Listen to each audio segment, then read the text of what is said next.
श्रीहरिकोटा के Satish Dhawan space centre के launch pad 1 ओशनसैट 3 satellite को लॉन्च किया। लॉन्चिंग पीएसएलवी एक्सेल रॉकेट से की गई। साथ ही 8 नैनो सैटेलाइट्स भी लॉन्च किए गए। रॉकेट का प्राथमिक पेलोड एक ओशनसैट है जिसे कक्षा 1 में अलग किया गया, जबकि 8 अन्य नैनो उपग्रहों को आवश्यकताओं के आधार पर विभिन्न कक्षाओं में रखा गया।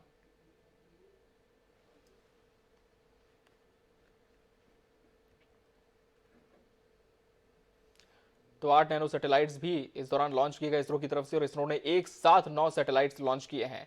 श्रीहरिकोटा के सतीश धवन स्पेस सेंटर के लॉन्च पैड 1 ओशनसैट 3 सैटेलाइट लॉन्च किए गए। लॉन्चिंग पीएसएलवी एक्सेल रॉकेट से की गई है। साथ ही 8 नैनो सैटेलाइट्स भी लॉन्च किए गए हैं। रॉकेट का प्राथमिक पेलोड एक ओशनसैट है जिसे कक्षा 1 में अलग किया गया, जबकि 8 अन्य नैनो उपग्रहों को आवश्यकताओं के आधार पर विभिन्न कक्षाओं में रखा गया है।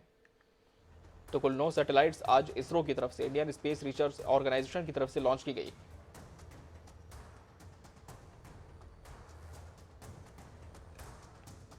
और इस दौरान 9 सैटेलाइट्स के साथ 8 नैनो सैटेलाइट्स की भी लॉन्चिंग हुई है इसरो की तरफ से। SR teams, our industries, our review forums, everyone. So thanks to Team ISRO and my big salute to Team ISRO. Let us wait impatiently, but definitely success is going to be ours at 1:30 p.m. Thank you very much. Thanks to all. तो इसरो की तरफ से जानकारी दी गई कि एक बड़ी उपलब्धि है इसरो के लिए रही कि 9 सैटेलाइट्स के साथ 9 उप सैटेलाइट्स को भी लॉन्च किया गया। इसरो ने ओशनसैट 3 सैटेलाइट लॉन्च कर दिए हैं। ओशनसैट सहित 9 उपग्रहों का प्रक्षेपण इसरो इसके माध्यम से करेगा। भारतीय अंतरिक्ष अनुसंधान संगठन इसरो आज पीएसएलवी C-54 के प्रक्षेपण के लिए पूरी तरह से तैयार था और इसके माध्यम से भू निरीक्षण उपग्रह ओशनसैट और 8 नैनो सैटेलाइट्स 2 अलग अलग कक्षाओं में स्थापित किए गए हैं।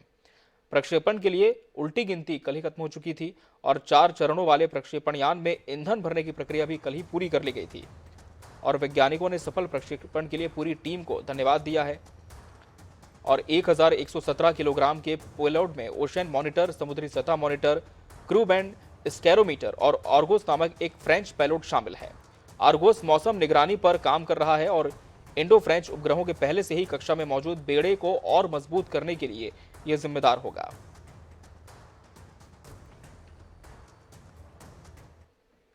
और इसी के